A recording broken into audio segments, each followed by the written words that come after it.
Hello, everybody. This is Amy. Today, we're going to be talking about my favorite thing, and that is coffee. I really love coffee. And I know a few of you also love coffee too. One thing I've learned is that coffee is very, very good for you. The coffee bean is very, very good for you. Let me grab my notes. So we are going to learn about the benefits of coffee. There are cons of drinking coffee, but mainly I want to look at the benefits because there are actually way more benefits than there are the cons of drinking coffee. So let's get started.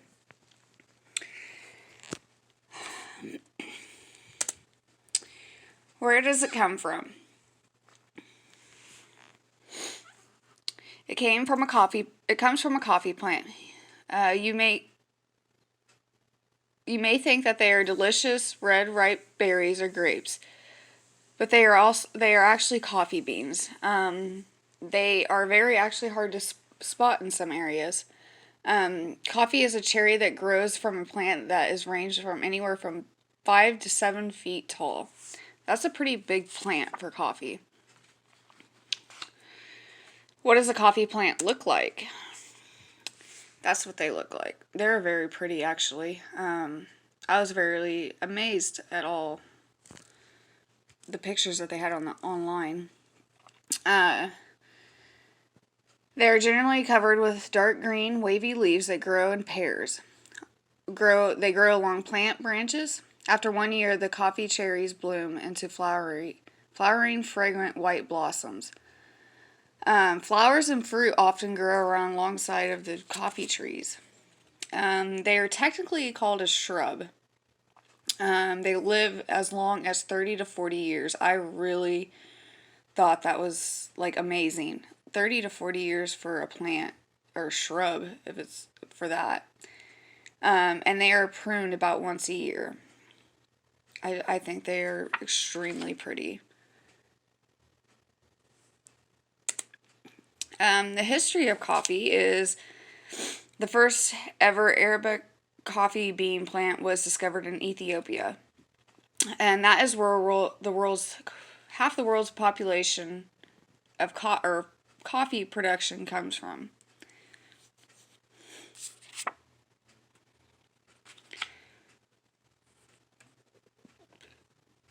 How is coffee made?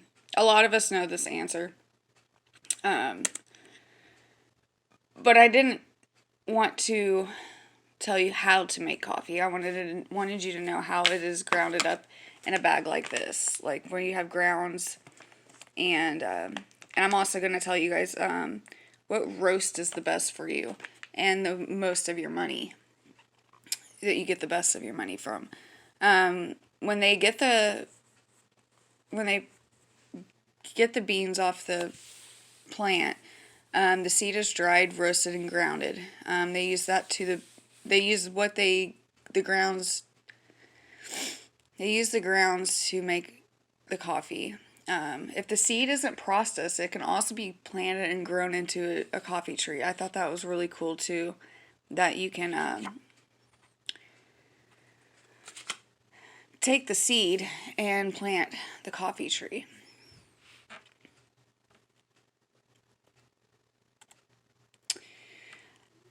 There's so many different varietals of coffee. Obviously, there's two of the most known kind that we know.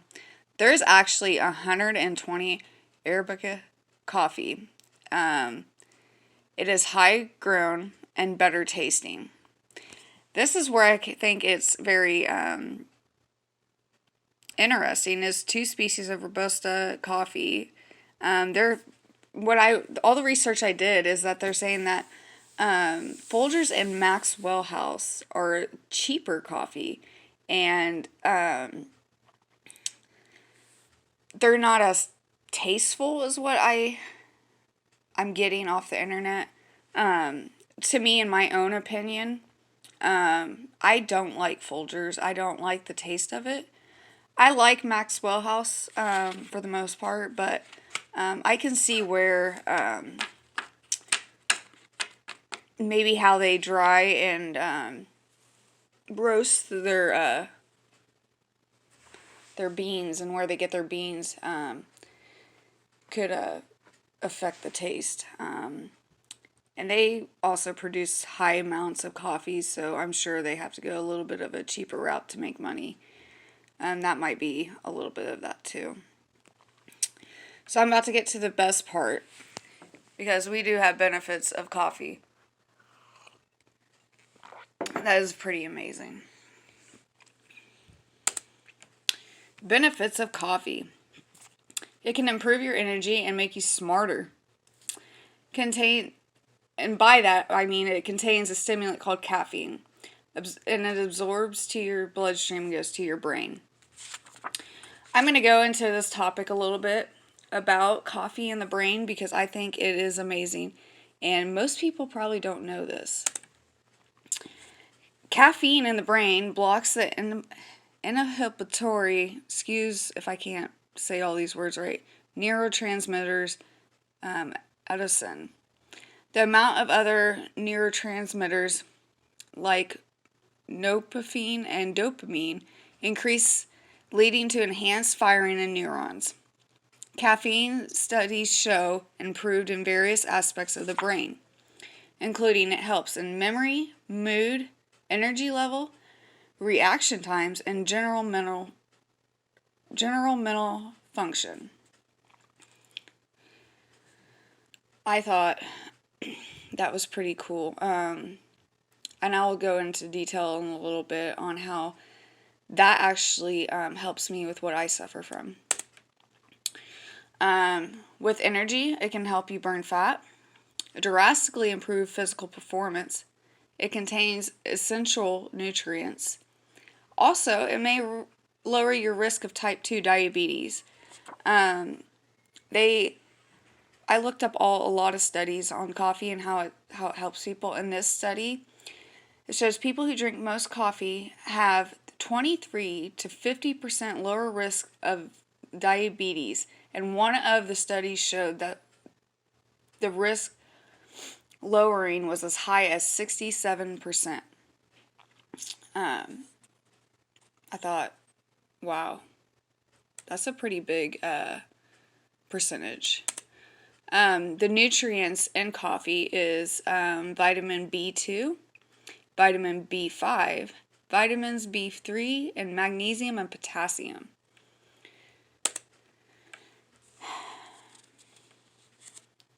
It can also help you protect you from Alzheimer's disease and dementia.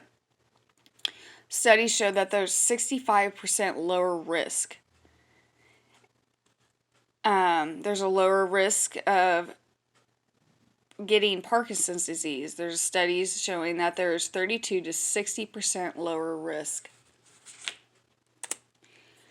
Protects your liver. Another study showed that any people that drink 2 cups a day have 80% lower risk of having liver issues. Helps make you happier and fight depression. Studies done in 2011, women drank 4 or more cups a day and lowered their risk 20%. A study done with 208, 424 individuals, 4 or more cups a day was decreased, or it dropped their risk by 53%.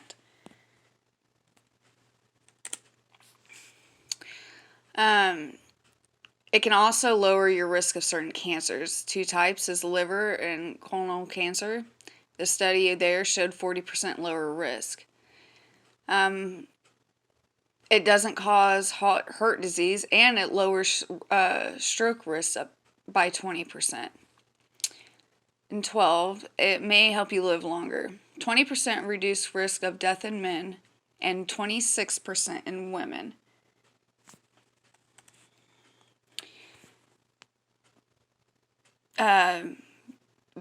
Biggest source of, and it's also biggest source of antioxidants in Western diet. Studies show more people get more antioxidants from coffee than they do fruits and vegetables combined. Coffee may be one of the healthiest beverages on the planet. What doesn't make coffee healthy is that it can lead to a coffee addiction. Caffeine can be very addicting if you're not too careful. Too much levels of caffeine can raise stress levels. Consuming strong coffee has bad.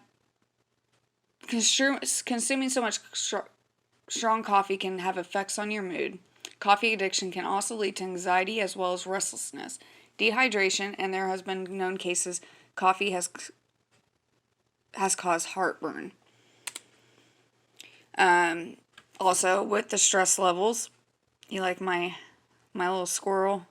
He's had a little too much coffee today. Stomach ulcers if you drink more than 2 cups a day. Also, an issue with headaches and illusions. Increase your heart rate as well as you stimulate your nervous system. Adrenaline level can lead to hallucinations. A lot of people don't know that. If you if you have so much coffee in you, you can really start hallucinating. Caffeine can be dangerous if being taken in too much. Another thing that coffee helps with is my ex-husband had diabetes, and I know that coffee was his way of controlling his diabetes every morning. It helped him, and it also helped him with having a bowel movement. He struggled with going to the bathroom, and that 1 cup of coffee helped him through almost the entire day. So I've seen with my own eyes, not even just with myself, but with other people, on how it can help you. One of the other cons that I want to point out is when we add sugar and creamer, it makes coffee bad. That's what makes it worse. That's when it becomes unhealthy. You're adding sugar to caffeine, which is never good. That's why pop is horrible for you. Caffeine is a very good stimulant for the brain and your body. When just our everyday life is just so much. Just that one beverage can change so much and lower so many risks of other issues in the future. This is what it's done for me. I am a recovering addict of clean and sober for over 10 years. And my first experiment with coffee was in rehab. I was coming off of heroin. And I noticed my first cup of coffee, which tasted horrible because nobody told me how bad coffee can taste without sugar and creamer. But I noticed some things. It slowed my brain down. It calms me, gives me energy my body naturally struggles giving me since I was doing drugs. Helps me focus and keeps me aware. It also helps me with my depression. There's something about the warmness with the coffee and how it stimulates me. It just calms me down so much. Now I have to be, with doing this research and finding how bad sugar is in coffee, I'm going to have to cut that back and just get used to the coffee taste. One thing I've learned is that the darker the roast, the weaker the coffee. The lighter the roast, the stronger the coffee. A lot of people get confused and they think that it is the other way around, and it's not. So that is the end of Coffee Time with Amy. I hope everybody had a great day, and I'm excited to get back to school and work with you guys. Have a great day. Bye.